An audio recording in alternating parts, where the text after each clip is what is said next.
I was raised by my parents, and they truly hated each other and fought constantly.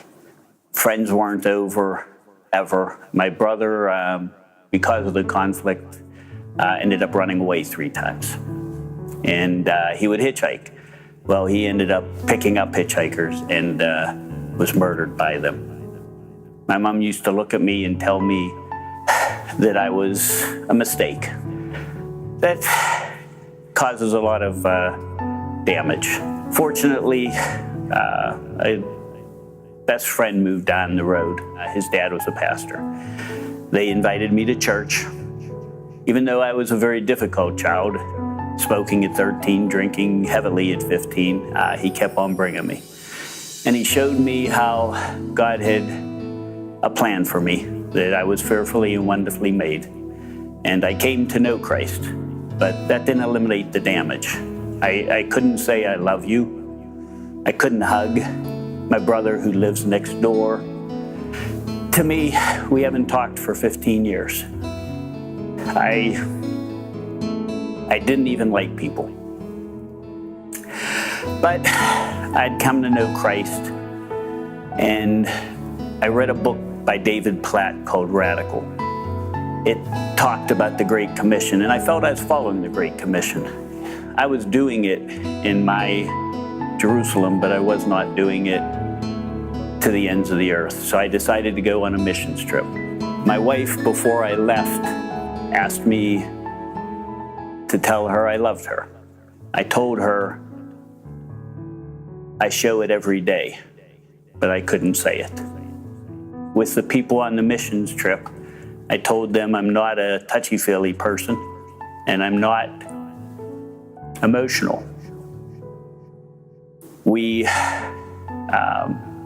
got there on the first day, and the kids just poured out and hugged and loved, and I started to break. Went to church on that Sunday. It was a small church, but they were just screaming and worshiping God with such love. It was just amazing. The next Monday, or that Monday, is when I broke, and I met my sponsored child. She lives in a 10 by 10 tin shack. Cutest little 5-year-old girl who just hugged me. I gave her a little doll and a Bible, and she gave me a kiss on the cheek. But I was just in tears. I'd never seen anyone with so little and yet so much love. The interpreters asked her if she knew who Jesus was. And she pointed at me. It was the first time I felt like I was not hiding my light under the bushel, that I was being a Christ-like example. I not only cried, I sobbed. And by that evening, I called my wife and I told her that I loved her. And that started a transformation. And I could tell you 100 stories of what happened on this trip, whether Mindy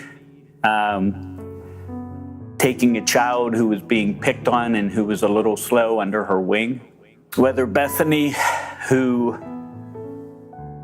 held a 15-year-old boy with cerebral palsy and weighed 65 pounds, where I picked up a 5-year-old boy and held him and found out his mother had run away and his dad was dead, and the community just loved him. But mostly I just remember the smiles of all of the kids just loving you. And I was forever changed. I couldn't give a hug before. And Ray, who is a hugger from this church, I can now hug. My brother of 15 years, who I hadn't talked to. I ended up over his house for Thanksgiving. He's been over my house for Christmas. And the person who said he doesn't like people now is started having a game night over the house, God had other plans for me than just sitting back. And thankfully he did, because he changed my life.